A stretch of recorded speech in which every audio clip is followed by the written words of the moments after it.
Get it. So recording. Hey. So we're now recording. For those of you who don't know me, I'm Ellie Perry, the Sustainability Manager at Cal State Dominguez Hills. We are now going into our Green Living workshop. So this is hopefully a useful tutorial and crash course on all things related to sustainability when it comes to going green at your house. Joining me today, we have a lot of great presenters coming up. In terms of the agenda, we'll be kicking it off with Kenny Seaton and Jeff Morrow from Central Plant, followed by myself, actually, and then transferring over to Scarlett Zamora, our Zero Waste Coordinator from the Office of Sustainability. Then on to Eric, one of our student interns with the Office of Sustainability, talk about commuting. And then last but not least, Azure Fisher, our education intern with the Office of Sustainability, talk about sustainable fashion choices. So with that, housekeeping items, because we do have a tight agenda, we'll be taking questions via the chat. So if you have any questions during any one of the presentations, feel free to type them in and we'll address those. Also at the conclusion of the workshop, we'll stay on if anyone wants to ask more direct Q&A without having to put it in the chat as well. So those are your options. So with that, I will pass it off to Kenny and Jeff from Central Plant if you guys want to share your screen.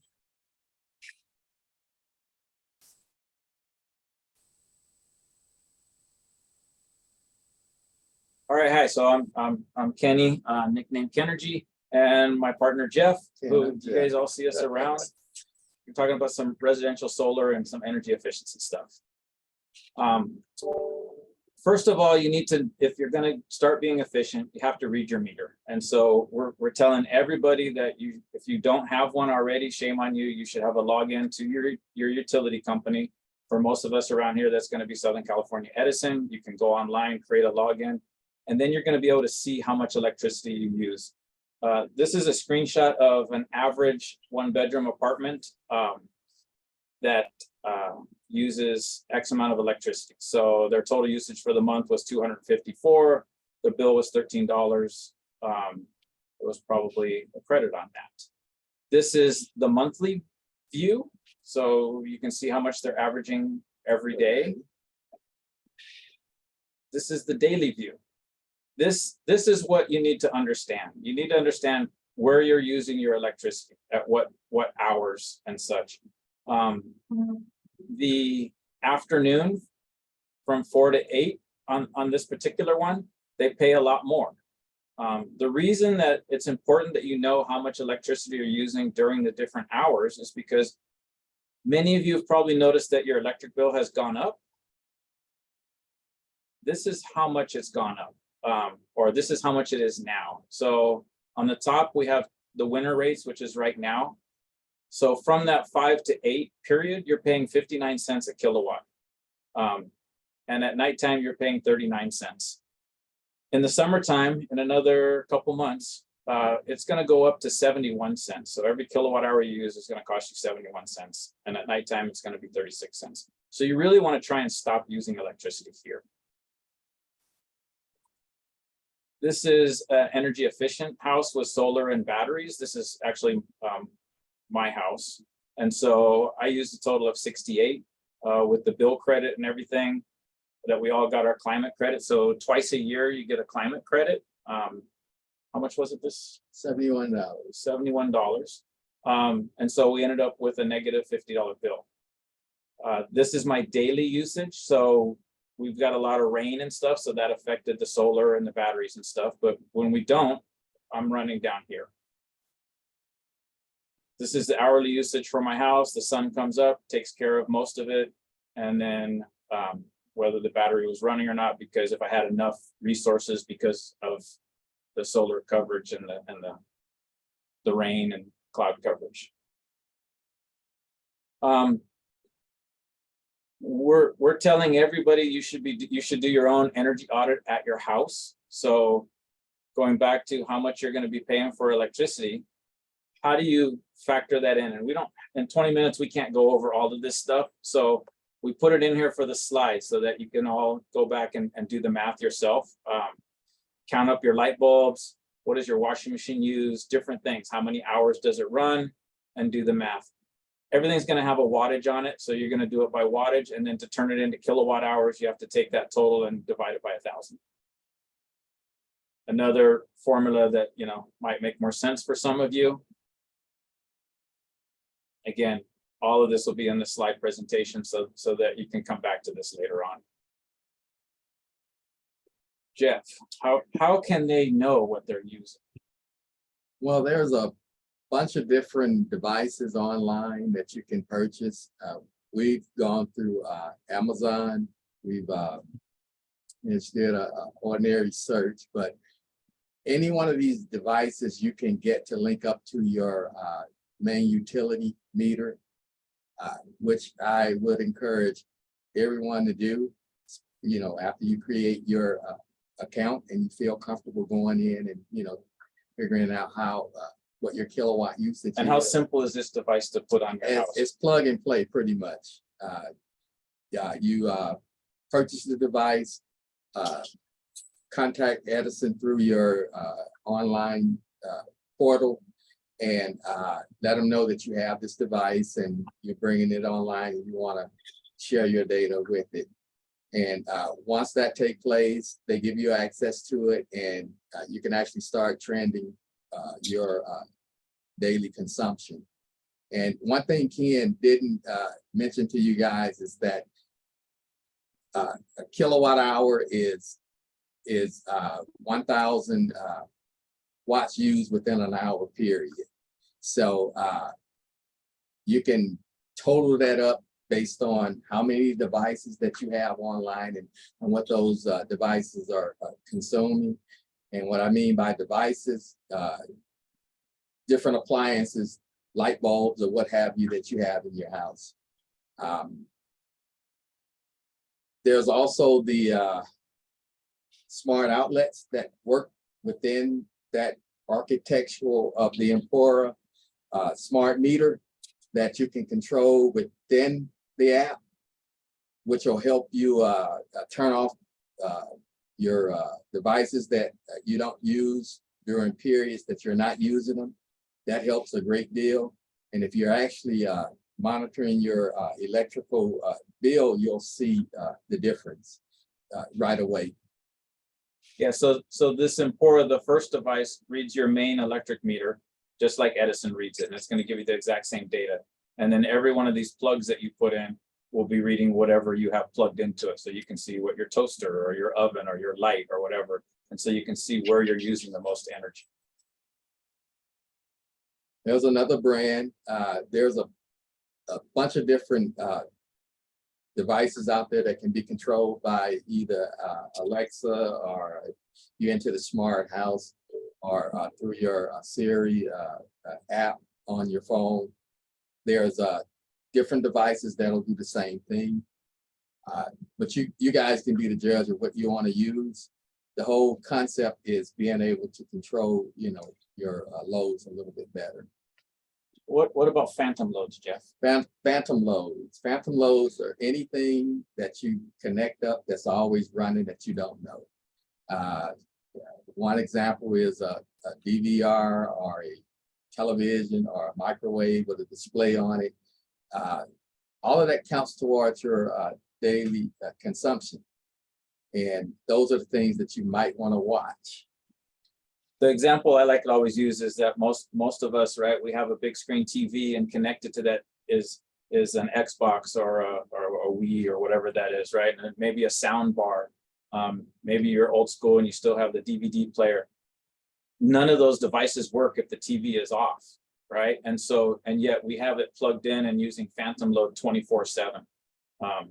Jeff and I, through putting these devices on, are able to get our house load at nighttime. We're at 150 to 200 watts when we're sleeping.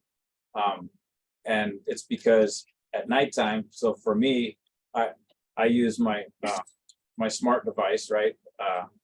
The A word or the Google word or whatever, right? And I tell her, hey, good night. And then she turns off every one of these plugs because we're sleeping and I don't need any of those phantom loads.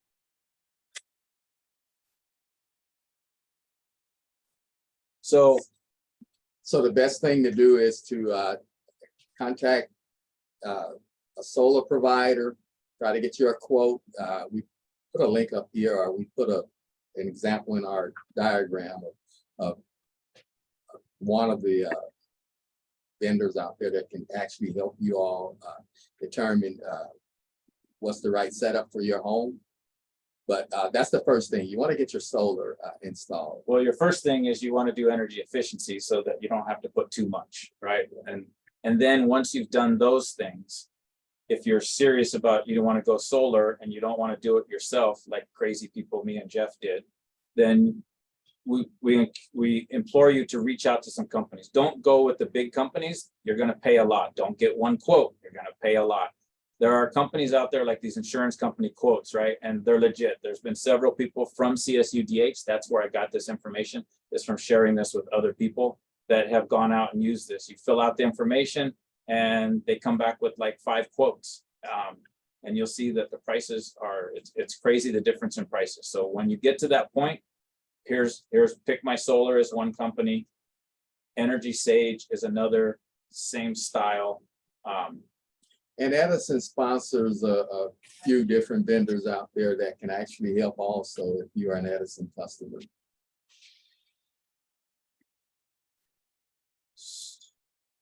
It's not going to work on this presentation, but if anybody would like, we actually have some sample quotes from some friends that have shared theirs with us. So you can kind of see what would be happening. So we'd be happy to send that out to anybody that's interested in that. And after solar, what's the next step? Oh, the next step is you want to think about battery backup. There's a few companies out there that have very efficient, smart equipment. It's going to cost you a little bit more, but as we move more toward time of use, and and I don't know how many of you all are still on time of use, but Prices aren't coming down. the prices aren't coming down, and you may want to consider adding, the battery backup to your home.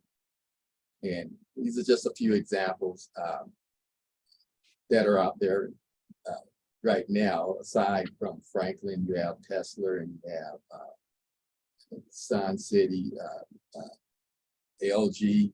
There's a lot of them out there. Everybody makes a system. What we wanted to show you is that, it's not rocket science, really. Everybody has an electrical panel at your house, and before your electrical panel, you have your meter. This particular system, you install their gateway in between the meter and your main panel. So power comes from the wires through your meter into this gateway, and then from the gateway, it feeds everything. It feeds a new electrical panel, your old electrical panel, your solar has a place for that, your batteries. This is actually the battery panel, sorry. And a generator. And you could add a generator if you wanted to, but we're all green here. We don't burn gas. So you have options. There's stuff out there. What's the PO number? Do you have the PO? And Jeff and I are always willing to share everything that we're doing. So anybody on the campus, Stop by Central Plant. stop by Central Plant, yeah.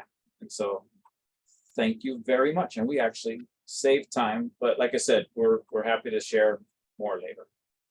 All right, thanks, Jeff and Kenny. You already have a couple questions in the chat, which I'm actually going to refer back to you. I tried to answer one, but there's some follow-up questions. So if you want to take a look at that and respond. And again, everyone else in the audience, if you have any questions for Kenny and Jeff, feel free to type them in chat as well. Now that they're done with their presentation, they can actually focus on responding to you all. So with that, I guess I'll go ahead and start my presentation. I'm also going to be trying to dual manage facilitation as well as presenting, but I will be quick. So Scarlett's going to help me out with that. So moving on to just a very quick presentation. We just talked about energy efficiency, renewable energy. So I just wanted to do a brief kind of like crash course on water. Obviously we're in Southern California. You wouldn't guess it by all the rain, but we usually are in a drought, right? So we definitely have gotten a lot of information and kind of had it hammered into us that, water is an important resource and we need to conserve it, right? So some quick tips when it comes to water conservation at home. There's basically when you read your bill, it's a little bit confusing, but all water utilities use the same unit of measure, right? So if you've ever opened up your water bill, it'll tell you your usage is, X number of CCF. CCF is just a standard unit, which actually equates to 748 gallons. So when you open up your bill, you usually see a number like, oh, there's like 10 CCF or 15 CCF. That's not so bad.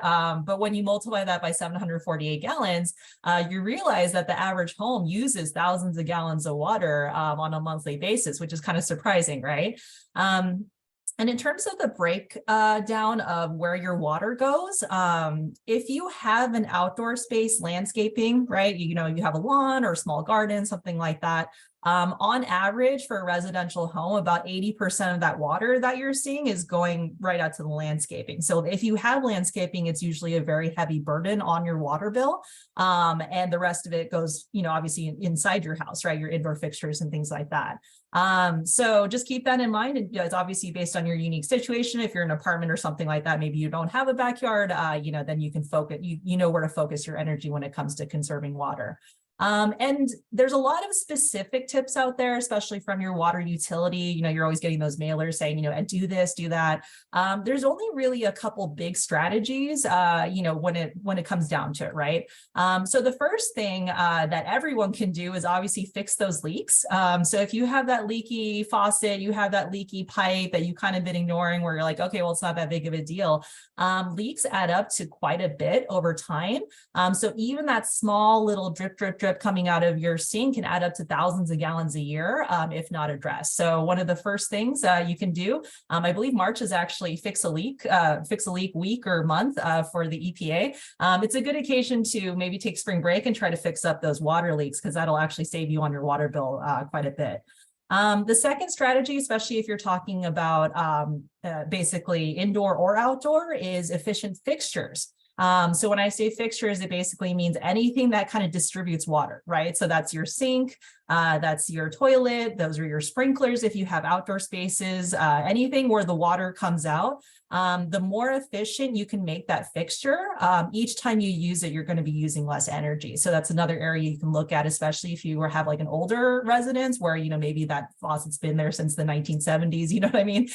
Because nowadays there's greater standards for water efficiency when it comes to your fixtures. So replacing with anything off the shelf will probably be a lot more efficient than what you have in your house right now. The third piece of the pyramid effectively is, once you get those fixtures tightened up and they're as efficient as they can be, the usage really comes from you, right? So conservation behaviors where, you're the user, you're the one turning these fixtures on, has a big impact on your water bill in terms of how much water your household is going to be consuming. So examples like when you do your laundry or when you're turning on the dishwasher, how often, how long are you leaving your sprinklers on to water, right? Those are all conservation behaviors because you're the one in control. So when you're talking about strategies for reducing water, those are the three areas you can basically boil down all these tips into. So just as an example, it's kind of the standard thing you might see from your water utility, or you get that list of water tips.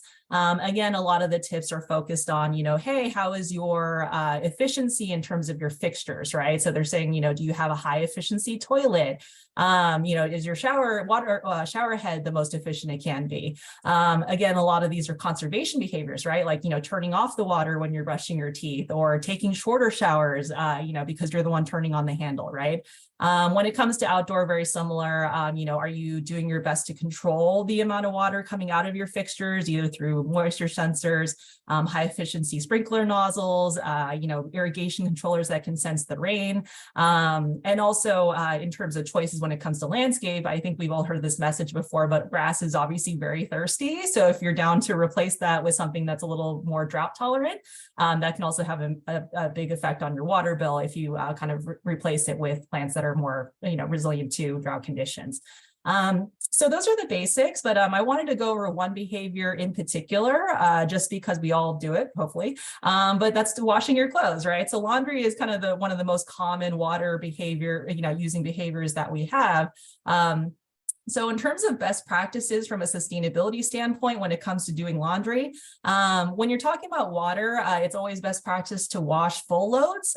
So not these little tiny loads like, oh, I just have one t-shirt. The more you can fill it up and conserve, maximize your efficiency in terms of when you're doing your laundry, that's the best practice.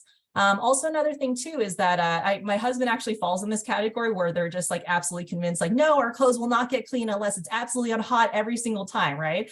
So, you know, I get it. There's kind of that cultural preference for that. But washing on cold really does save energy, and it's actually less harsh on your clothes, right? So if you constantly are washing clothes on hot all the time, you'll notice that it starts decoloring a little bit. It's more rougher on the material. I think Azure has a part on this on the actual sustainable fashion presentation that'll be coming later. But yeah, it just beats up your clothes really bad. So it's like, you know, hey, washing on cold at least every once in a while can definitely help in terms of the energy and the conservation on your clothing as well.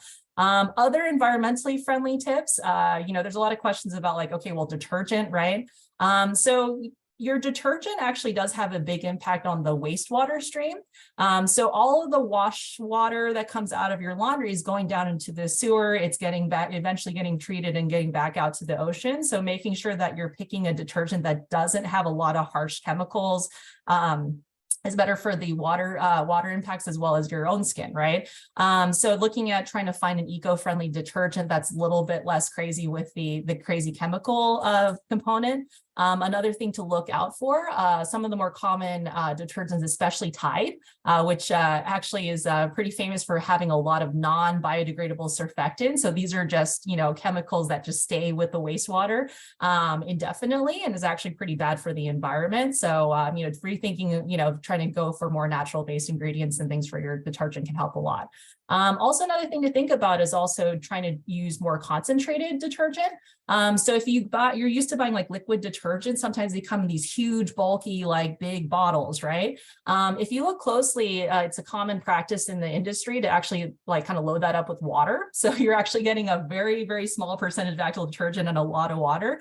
So looking to consolidate, you know, in terms of the concentrated versions, as long as you dose them appropriately, can also help as well. Another thing too, to make your actually improve your energy efficiency is, I know that we always tell people to clean the lint dryer, but that actually helps your dryer as well in terms of drying your clothes more effectively. And you can also get creative with the lint itself. So there's a bunch of tutorials on YouTube or on the internet about, you know, hey, you can turn them into little fire starters by putting them into toilet paper. There's some people get really crafty with like turning them into like little cloth bags and stuff like that. So you can get creative with your lint as well. And finally, I wanted to bring this up because this is our opportunity drawing for today. So Scarlett will be distributing that at the end. So you want to make sure you stick around to the end of the workshop to see if you've won this. But you don't always have to use disposable dryer sheets every time you do your dryer and run your dryer loads. You know, the things that make your clothes fluffy and like help with the drying. You can actually use reusable wool dryer balls instead. So this is actually something that I personally use, where you just toss those into your dryer and then run your load, and it does the same thing and you never have to throw it away. So just, you know, there's other cool technology out there in terms of rethinking the way that we do laundry on a daily basis. So yeah, so that was just my quick laundry list of laundry, literally. So I guess with that, if you have any questions for me, of course, feel free to put that in the chat, and I'm going to stop sharing so we can introduce our next presenter, which is Scarlett. So she'll actually be talking about composting. So take it away, Scarlett. Perfect. And then Ellie, if you can let me know if I'm sharing the correct screen.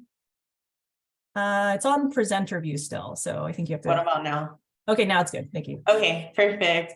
Good afternoon, everybody. Thank you all for joining our week 3 webinar. My name is Scarlett, and the Zero Waste Coordinator with the Office of Sustainability. And today I'm going to go into how we compost at home. So if you are all not aware by now, there is a new California state law that passed last year called SB 1383, which states that food waste and green waste can no longer go into the landfill.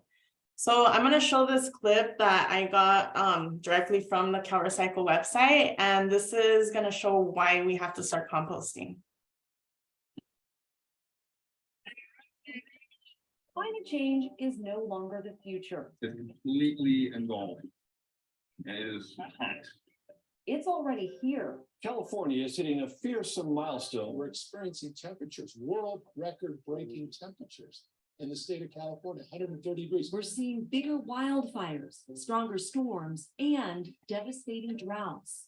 I'm standing currently 40 feet underwater, or should be. Today, We are advancing a drought emergency. But both the state and here at CalRecycle, we're doing something about it.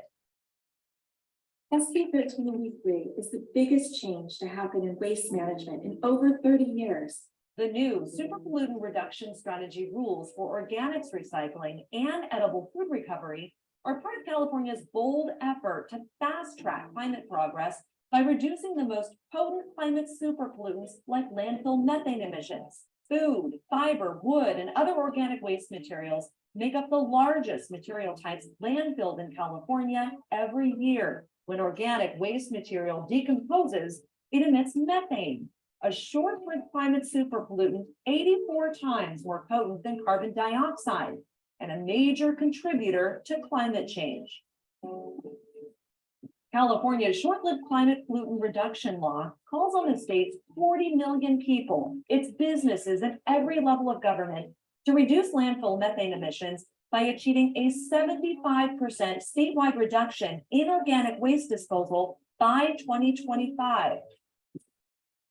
The law also requires actions to make sure at least 20% of currently disposed edible food is redirected to Californians who don't have enough to eat. The state is encouraging cities and counties to start planning now. There is a need for more infrastructure to process food waste, to provide organics collection services to every resident and business in the state, and to connect grocery stores, restaurants, schools, state agencies, and other large food suppliers with local food recovery organizations to feed people, not landfills. In addition to putting more food on the table, the law will reduce pollution and greenhouse gases, the equivalent of taking nearly 2 million cars off the road for a year. By using innovative methods to make and use compost, we'll create things like biofuel and electricity and turn depleted dirt back into nutrient-rich, water-retaining soil. Building the next generation of recycling infrastructure will create about 17,000 green jobs of the future. Ambitious goals, putting California in a much better position to protect the health of our people and our planet. The really big solution here is taking on the climate crisis. Because it's still possible, I think, to avoid the worst outcomes. All right, so this is why we need to start composting. So we're not just doing it here at school, right? We also have to do it at home, just depending on the jurisdiction or the city that you live in, right? So where do you start? You want to start by checking to see who your waste hauler is. For this presentation, I'm going to focus on DWP, also known as LA Sanitation. Where I live, I get serviced by LA San. So I'm going to focus on this particular, the city of Los Angeles, basically. So if you get serviced by the city of Los Angeles, this presentation is for you. So you want to start by checking to see who your waste hauler is, calling your city officials to check who it is. Once you figure out who your waste hauler is, you want to ask questions such as, what goes in my green bin? Certain waste haulers accept only food waste at this time. Others are also accepting food soil paper, which I'll go into my presentation later. But this is the LA Sanitation website. I went ahead and researched, like, how I can start composting at home. What is considered green waste, what is considered food waste, and what is and is not accepted in that stream. Once you figure out what you can put in your waste stream and who your waste hauler is, you want to find something to put your organics in. I used to work for Athens Services, a trash company, so I'm very knowledgeable in this subject, but I got this pail from the company that I used to work at, and it came with this nice sticker that designated what goes into this bin, what is and what is not acceptable. But if you're limited on space, like I am, I live in an apartment, you can also take the zero waste approach, and instead of purchasing a bin, just use some containers that you have laying around. And you can either throw them directly in there, or you can use liners. So these are examples of different types of liners you can use. And these are common things that you have laying around the house. So for example, you can use a clear plastic bag that you have laying around, or you can upcycle things such as your clear plastic bags that your tortillas come in, or like my mother-in-law likes to do is use plastic to put her veggies and fruits in when we go to the store. So either of these are okay to use, because when the material ends up at a material recovery facility, these bags are ripped open and then taken to the landfill. So another recommendation would be not to waste your money on biodegradable bags or compostable bags. They're gonna go to the landfill anyway, and they're not gonna decompose. Food or commercial compost facilities don't accept bioplastics at this time. Reason for that is compost is turned into, or organics is turned into compost within a month's time, whereas bioplastics take a bit longer to decompose. And given the new law and the amount of food waste that food generators are accepting, they don't have time to be waiting to process that material. So in this case, what I like to use are my paper bags, and I line those with paper napkins. So in our stream, food soiled paper such as pizza boxes, soiled napkins, anything that is made out of some sort of carton that is not lined with a thin layer of plastic or waxy film is acceptable in this stream. So I made buffalo broccoli the other day, so I put my broccoli in here. So you want to fill your pail up. So how do you eliminate stenches, pests? Well, my recommendation is to place the contents in the freezer. It'll minimize gnats and pests in your household, and it'll also minimize any smells or leaks. Sprinkling baking soda in your kitchen pail to reduce odor is also an option. And then lastly, you want to throw the contents out the day before service. So put your yard trimmings in your green bin before and after adding your scraps. Place the green bin out for collection every week, even if it's not full, because food waste is heavy and you can injure yourself. And then lastly, rinse your green bin as needed, and sprinkle baking soda at the bottom of the bin. And so what happens to your green bin content? Well, it's taken to a commercial composting facility, and the compost is sold to farmers who grow the food that we eat every day. So some cities also hold free composting events, so you might want to check in with your city regarding when those occurrences happen. Your plants love the compost if you have gardens. And lastly, if you don't want to eat glass or plastic, don't put it in the compost bin, because this compost gets sold to farmers who grow the food that we eat every day.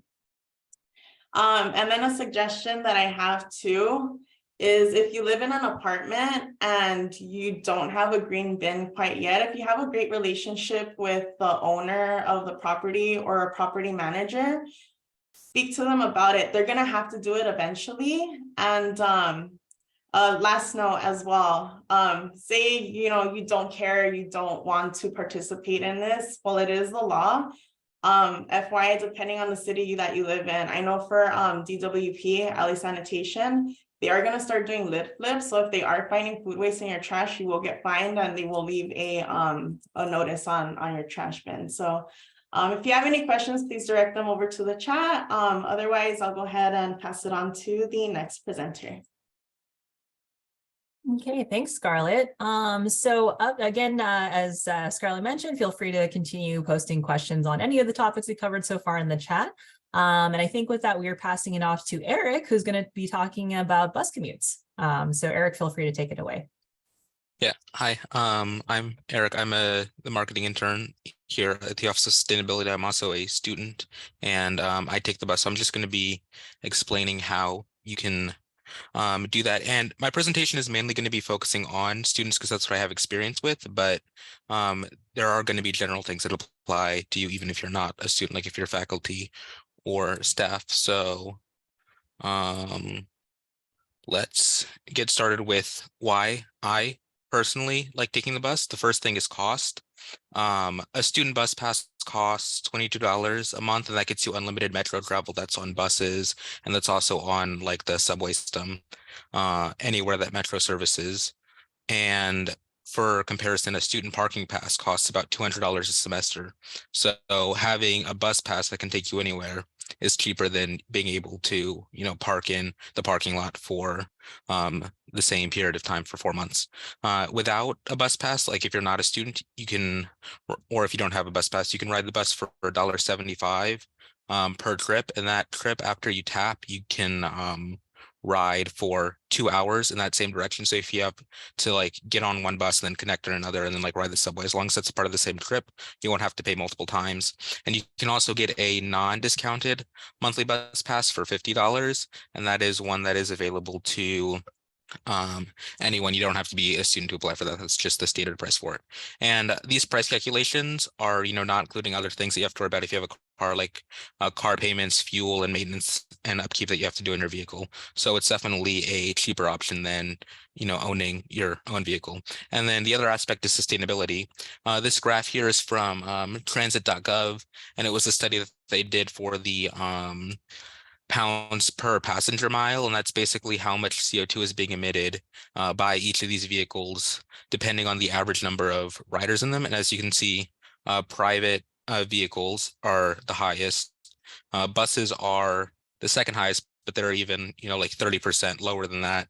And then something like light rail, which is what the metro subway system is even lower than that. So public transportation in all of its forms is the more sustainable option and the more cost-effective option compared to, driving in a personal vehicle. And so now I'm just going to go through the steps of how you can apply for a student bus pass. It's not too complicated. It just might be kind of obscure. So the first thing you're going to do is you're going to go to the CSU DH student bus pass section of their ride sharing page, and that has all the steps laid out for you. So the first step is going to be to get a college / vocational tap card.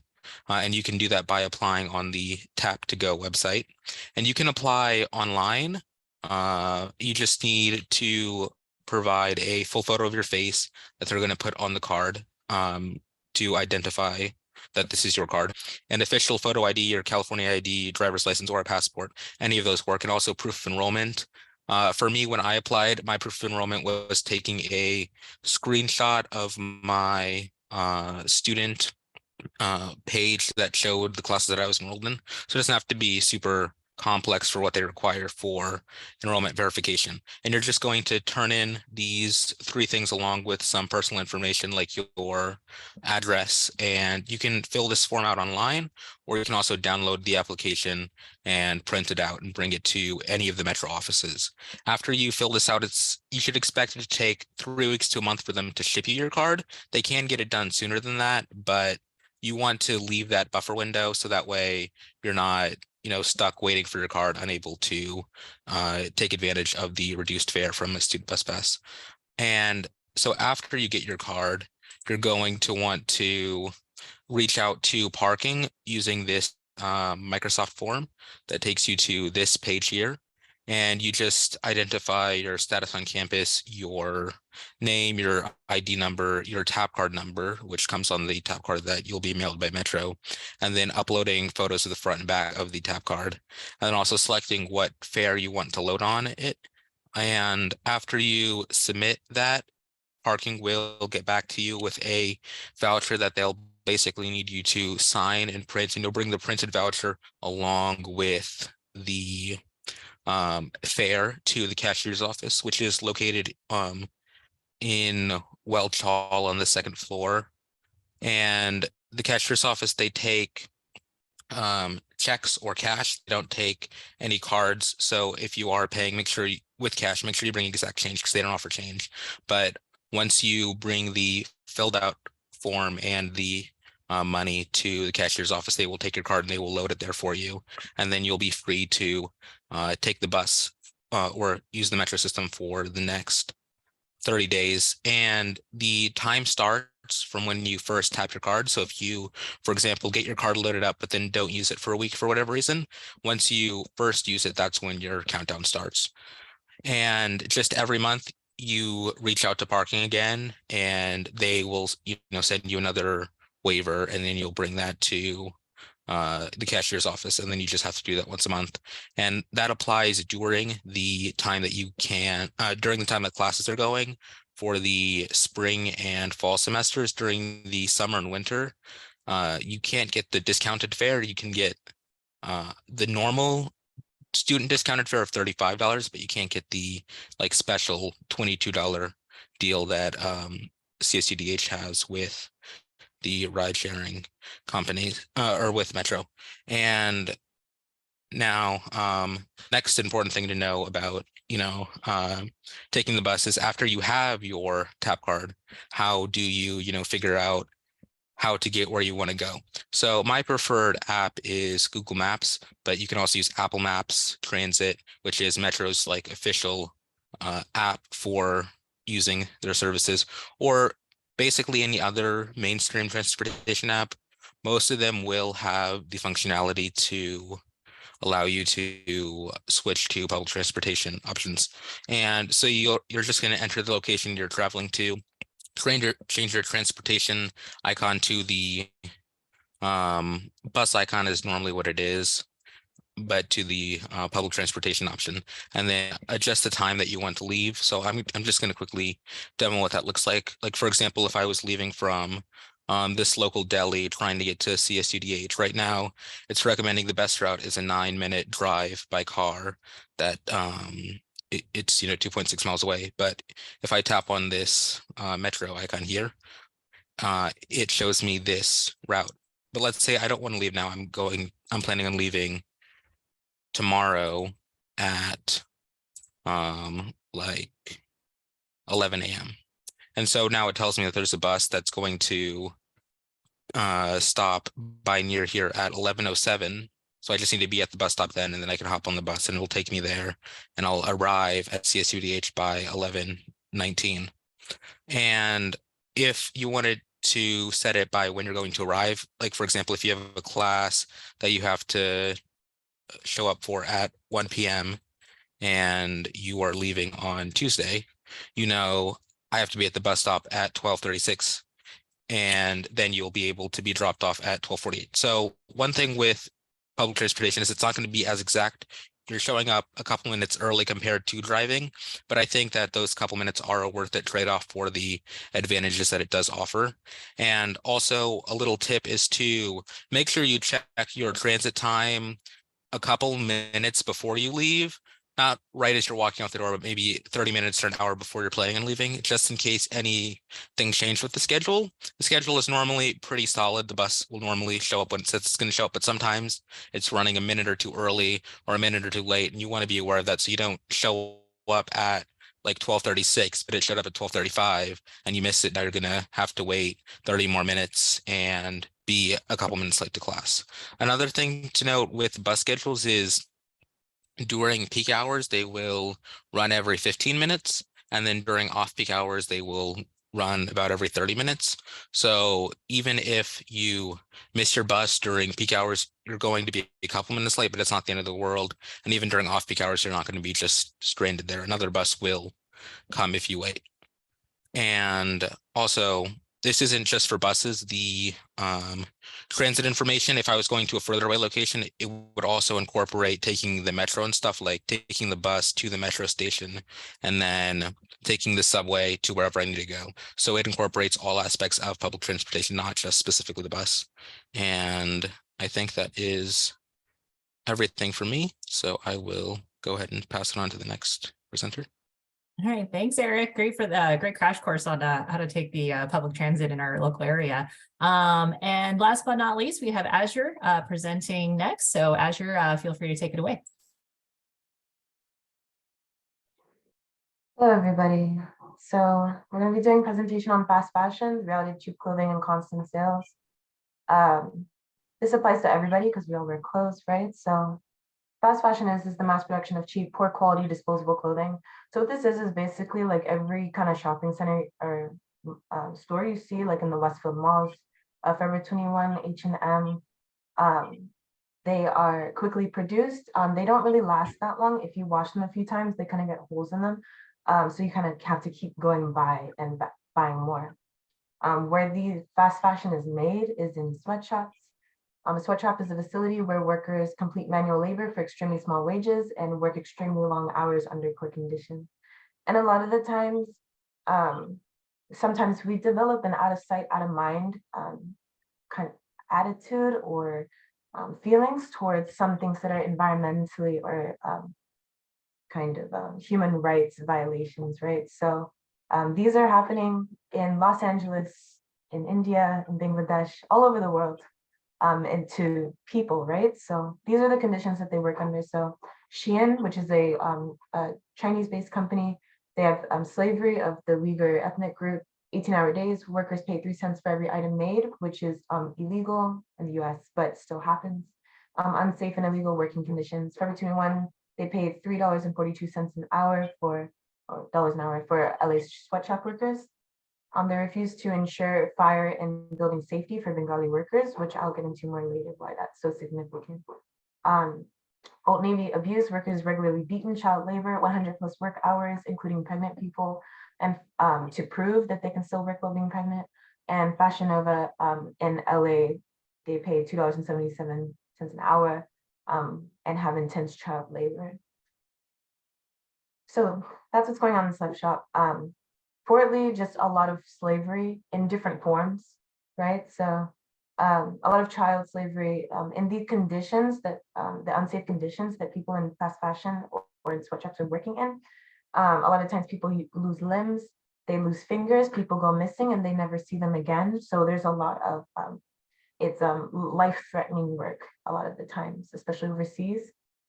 This is the Uyghur ethnic group making Nike shoes under their currently experiencing encampment and slavery. Yes, and so above are some messages that garment workers had sewn into the clothing or the tags, need your help, I've been so pain, help me please, you know. So there's a lot of slavery ingrained into the process of fast fashion and its creation. So unsafe working conditions, right? So in Dhaka, Bangladesh, in 2013, there was the deadliest garment worker disaster killing over 1,000 people.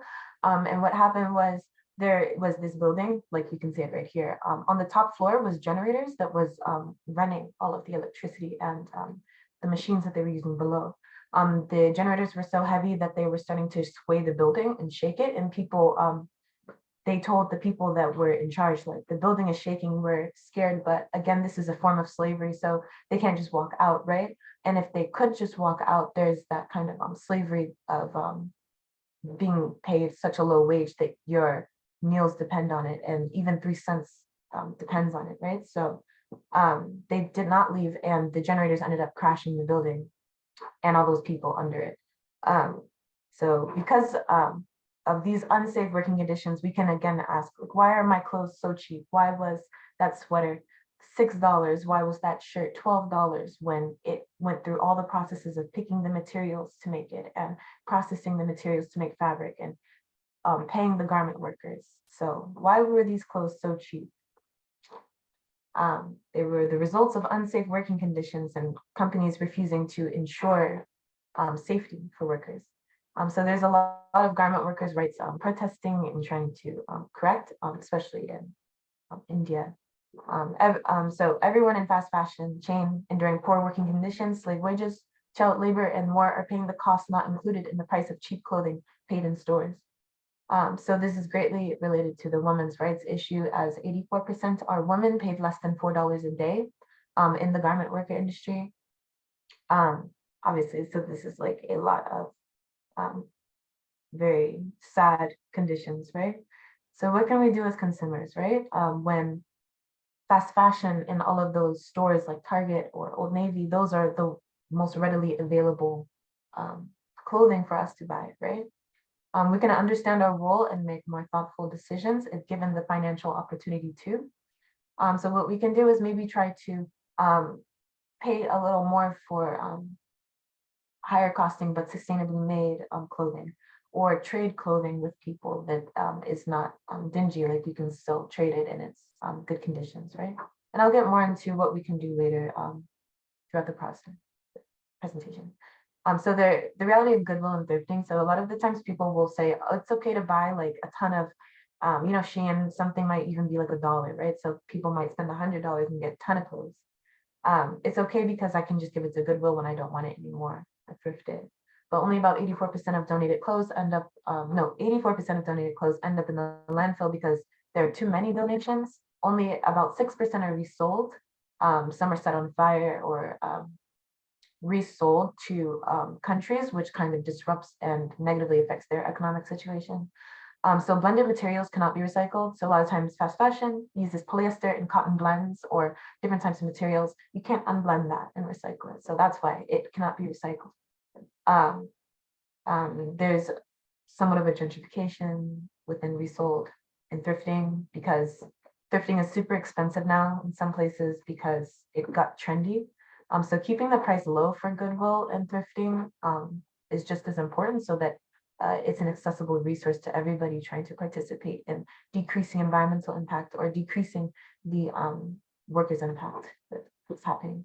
So we can also participate in upcycling, which is making one item into something else.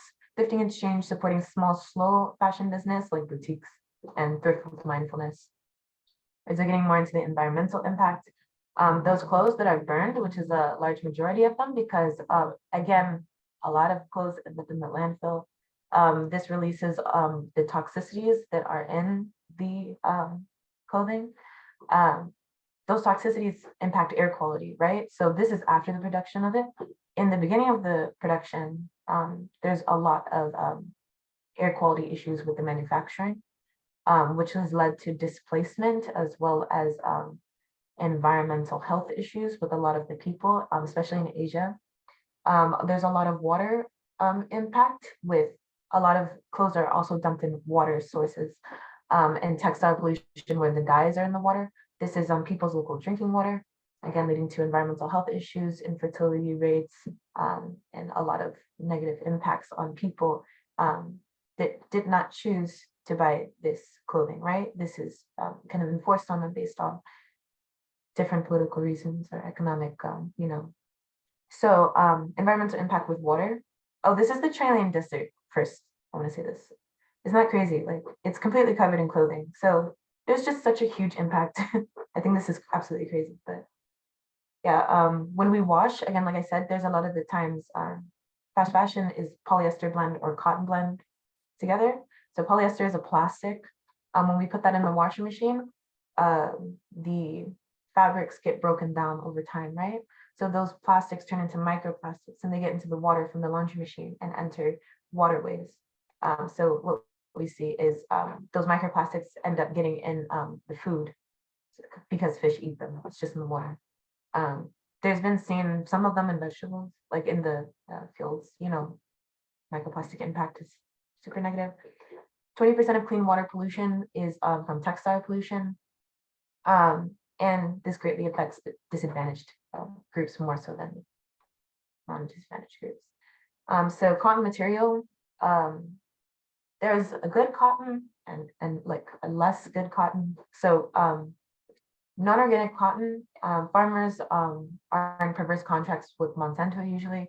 They're monocrops, so there's only one crop in the area, which strips the soil of its nutrients, and it kind of makes it so you can't use this soil in the future because it lost its nutrients and it's infertile. Harvesters poisoned with pesticides similar to DDT, leading to cancer, kidney failure, and other diseases. Perverse treatment of harvesters such as slavery, runoff, and runoff is water pollution basically. And but it's really cheap, so that's why fast fashion uses it. And this is it in Africa. This is non-organic plantation right here.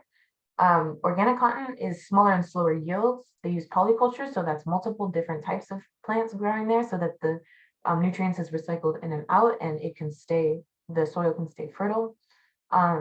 There's less water and energy use, 94% less greenhouse gas emissions, but it's expensive. So this is a part of the reason why sustainably sourced fashion is a lot more expensive because everything that goes into it is ethical, but those ethics come with a price, right? The use of non-organic cotton methods also increases food insecurity because of the land use issue and those contracts being able to kick out small scale farmers.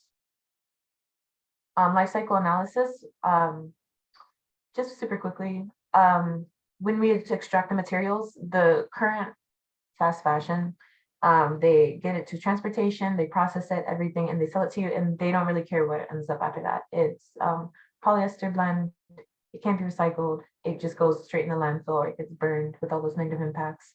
A sustainable product life cycle is a circular one where that product can be repurposed and recycled in a circular system. So just a quick example for that is if you have a completely cotton shirt, I'm pretty sure you can put it in the compost and it'll take a long time, but it will decompose. Having a system more like that, where something can be turned into another thing or upcycling it, having the company at its source plan for that kind of circular system is the goal, not necessarily the consumer, because they have no power over the material that went into using that product. All right, so culturally, okay, so we have like 80% off, right? 80% off. H&M is on sale, you know, Black Friday deals. Everything is cheap, right? And which is super alluring because our culture might tell us in America, especially, you're gonna feel better if you buy this thing, right? But at the same time, we have a lot of socioeconomic disparities where people are wage slaves, where the wages are low and the rent is high. We're gonna see just gender equality of payment in 2,451, right? That's how no one's going to be alive then that's alive now in order to reach that kind of economic goal. So if people want to participate in like the idea of retail therapy, they're going to have to buy these on sale items, and they're trendy usually. So people want to buy them, right? So my pattern is I want to buy myself something nice, but I can only afford the inexpensive clothing. And it's trendy, so I'm gonna buy it and it's gonna be cool now, but maybe not in the future, maybe not like a couple months from now. Item is poorly made and stop looking nice after about 5 washes. The clothes I wear look old now, and I want to buy myself something nice so I feel better about myself. So that's kind of like the circular pattern of culturally getting people into the loop of participating in fast fashion. And as an American culture, we have consumerism is deeply ingrained into our culture. For example, when 9/11 happened, Bush said go out and shop to, you know, boost the economy. After 9/11 was absolute tragedy, right? So there's the myth of retail therapy, even though people can participate in it if they want to, but in our American culture, it is deeply ingrained through ads telling you that you need the latest with new iPhones or cars or shoes or style. We even have holidays ingrained to it, very specifically Black Friday, a little less specifically, but still specifically Christmas and Hanukkah. 80% of Black Friday purchases are thrown away after 0 to 1 uses, which kind of just shows how it's not necessarily about buying the clothes to wear it a lot of the times when we shop it. It's more just buying it that we're focusing on. So affording ethical clothing. I don't know if you saw in the very first one, I accidentally forgot to say, but fast fashion, as you probably know, you can get a cardigan for $5. You can get joggers for 10. If you have like a little onesie for a baby, that could be $5, and they're gonna grow out of it, right? So it's alluring and affordable, and a lot of people cannot afford sustainable clothing. This one is $90 for a jacket that would probably be 30, even though it was super unsustainable, and there's a lot of human rights issues in the process of making the other one. The sustainable clothing, sometimes you can't even afford it, right? So there's an issue with affordability with ethical clothing, unfortunately. So the system of oppression and socioeconomic disparities allows corporate companies to operate in this way because accessible consumer choice is limited because of financial situations. So an oppressed people is used to create the product, and oppressed people in another society, such as America, who can only afford the cheap products of those clothing, they rely on each other to keep this fast fashion system going with all of the human rights issues and so on. So it relies on poverty, slavery, and materialism. And just gonna skip ahead, because I'm out of time. But thank you for everything. Yes, thank you for listening. All right, thank you, Azure. So we'll conclude the recording portion so we can get to the live